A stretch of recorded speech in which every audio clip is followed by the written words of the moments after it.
the wisest person I ever met in my life, a third grade dropout.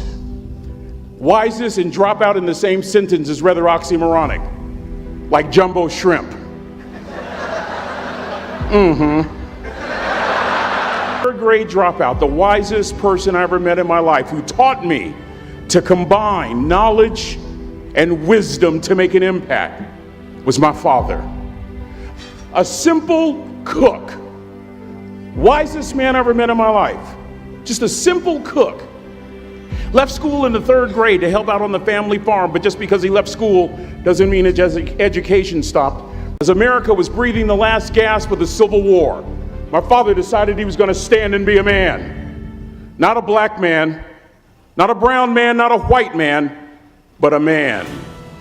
He literally challenged himself to be the best that he could all the days of his life.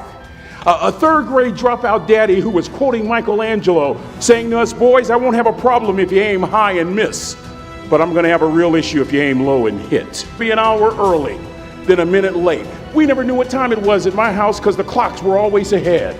My mother said for nearly 30 years, my father left the house at 3:45 in the morning. One day she asked him, why, Daddy? He said, maybe one of my boys will catch me in the act of excellence. I want to share truth. Never embarrass mama. Yeah. If mama ain't happy, ain't nobody happy. If daddy ain't happy, don't nobody care. But you know, I'm trying to tell you. Next lesson. Ego is the anesthesia that deadens the pain of stupidity. Pride is the burden of a foolish person. John Wooden coached basketball at UCLA for a living, but his calling was to impact people. And with all those national championships, guess what he was found doing in the middle of the week? Going into the cupboard, grabbing a broom, and sweeping his own gym floor. You want to make an impact? Find your broom. Every day of your life, you find your broom. You grow your influence that way. That way you're attracting people so that you can impact them. Final lesson. Son, if you're going to do a job, do it right.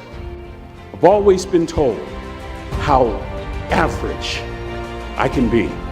Always been criticized about being average. But I want to tell you something.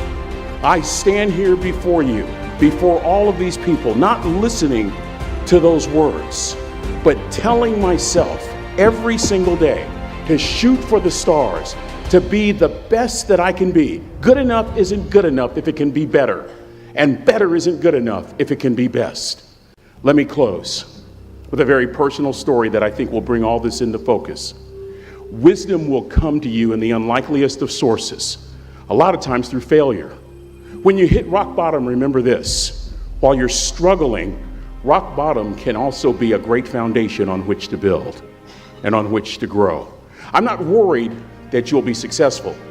I'm worried that you won't fail from time to time. The person that gets up off the canvas and keeps growing, that's the person that will continue to grow their influence. Married, we have a few children. Our lives are great. One day, Trina finds a lump in her left breast. Breast cancer. 6 years after that diagnosis, me and my two little boys walked up to Mommy's casket. And for 2 years, my heart didn't beat. If it wasn't for my faith in God, I wouldn't be standing here today.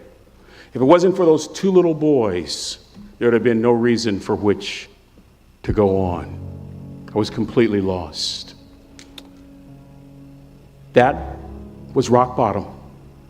You know what sustained me? The wisdom of a third grade dropout. The wisdom of a simple cook. We're at the casket. I'd never seen my dad cry. But this time I saw my dad cry. That was, son, just stand. You keep standing. You keep standing, no matter how rough the sea, you keep standing. And I'm not talking about just water. You keep standing. No matter what, you don't give up.